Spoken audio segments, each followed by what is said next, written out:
آج نہیں چلے گا کہ حسین جیسے شہیدوں اور شمر جیسے جھنڈے لہرائیں. آج آواز آئے گی، اے نافرمانوں آج الگ ہو جاؤ. اگر موت ہوتی تو نیک و بد سارے خوف سے مر جاتے. پیپر آیا الٹے ہاتھ میں، نشانی کیا ہے؟ ہلاک ہو گیا.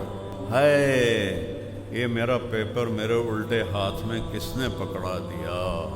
وہ میں فیل ہو گیا، وہ میں برباد ہو گیا. ہائے مجھے میرا پیپر نہ دیا جاتا. آئے موت مجھے مار دے. میرا پیسہ کدھر ہے؟ میری حکومت کدھر ہے؟ کچھ نہیں میرا بچہ. خذوہ فغلوہ، سے پکڑو اور جکڑو. یہاں فیل ہو جانا کون سی بات؟ دوبارہ امتحان دے دیں. اور میرا تو ریکارڈ ہے اللہ کے فضل سے. پڑھنے کا شوق نہیں تھا، ماں باپ کا ڈنڈا تھا.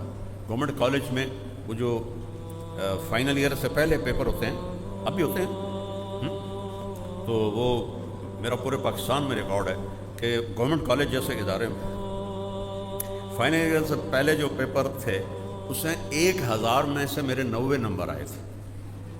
90/1000.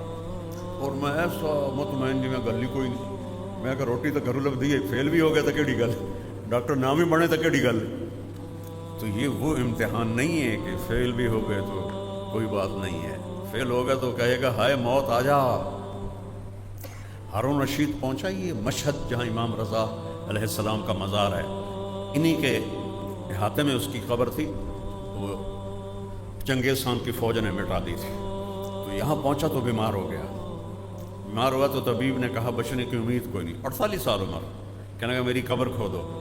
تو اس کی قبر کھودی جا رہی تھی اور وہ قبر کے کنارے بیٹھا ہوا یہ پڑھ رہا تھا، ما اغنا انی مالیا ہلک انی سلطانیہ. ہائے میرا مال میرے کام نہ آیا، ہائے میری سلطنت میرے کام نہ آئی. اس وقت وہ پوری دنیا کا سب سے بڑا بادشاہ تھا. ہائے میری حکومت میرے کام نہ آئی. اور اگلے دن ایسا گیا کہ آج قبر کا نشان بھی کوئی نہیں ہے. جو پاس ہو گئے، جس کے سیدھے ہاتھ میں پیپر آئے گا، جو سیدھے ہاتھ میں پیپر لے گی یہ لے گا، وہ پہلے ایک نعرہ لگائے گا. یہ نعرے نہیں لگا تو ہو کرتے، نعرے کا کوئی لفظ تو ہوتا نہیں، صرف ایک بے ہنگم آواز ہوتی ہے. اللہ نے اس کو لفظ بنایا. جس کے سیدھے ہاتھ میں پیپر آئے گا، کہے گا ہو. کہ وہ تینوں کی ہوا ہے؟